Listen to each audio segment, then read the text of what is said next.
সৃষ্টিকর্তার কি লীলা খেলা।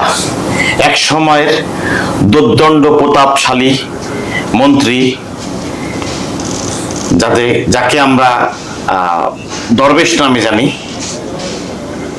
সেই ভদ্রলোক যে বাংলাদেশে রাজকীয় মানে রাজার মতন করে চলাফেরা করতো, সে আজকে জেলে খানায় যাচ্ছে এবং জেলখানা থেকে হাজত থেকে আসছে কোর্টে মাথা নিচু করে। কি মানে সৃষ্টিকর্তার এই যে লীলা খেলা, এগুলো দেখলে আসলেই তখন মনে হয় যে পৃথিবীতে সব কিছু পরিবর্তনশীল। আজ আমরা গর্ব করে অহংকার করি, বিভিন্ন কিছু করে আমরা নিজেকে বড় করি, কিন্তু দেখেন একজন মন্ত্রী, দেখেন আনিসুল হক যে আইনমন্ত্রী ছিলেন, দুর্দণ্ড প্রতাপশালী, তিনিও আজ মানে পুলিশের হাতকড়া পরিহিত, মাথায় হেলমেট পরিহিত অবস্থায় চলছেন এবং প্রিজন ভ্যান থেকে নামছেন, কোর্টে যাচ্ছেন আবার। এবং হাসানুল হক ইনু, যার ইন্ধনে শেখ হাসিনাকে যে কল রেকর্ড ফাঁস হয়েছিল, শেখ হাসিনাকে বলেছিল যে সব নিধন করতে, সেটা কি মানে বিভৎস বিষয় ছিল।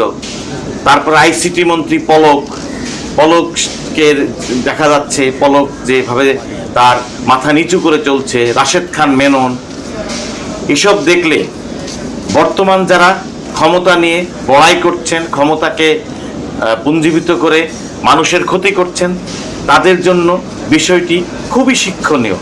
এবং মনে রাখতে হবে যে এই যে বড় বড় নেতারা, বড় বড় প্রভাবশালী নেতারা যারা এদেশের মানে সমাজের ক্ষতি করেছে, খাদ্যমন্ত্রী মানে তারপরে মোহাম্মদ নাসিম, এরা সমাজে কি না দুর্দণ্ড প্রতাপশালীর সাথে আমরা দেখেছি তাদের চলাফেরা।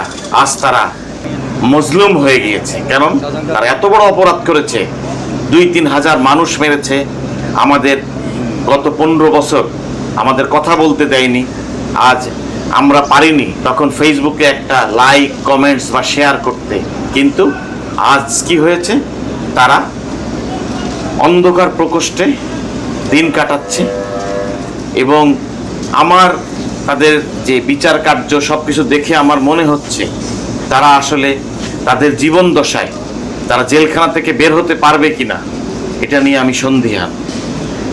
দর্শকরা, আপনাদের কাছে অনুরোধ থাকলো, আপনারা যে যেখানে আছেন অহংকার বাদ দিয়ে, আপনার ক্ষমতার অপব্যবহার বাদ দিয়ে আপনারা সঠিক পথে চলুন এবং জীবনকে সঠিকভাবে উপভোগ করুন। আল্লাহ হাফেজ।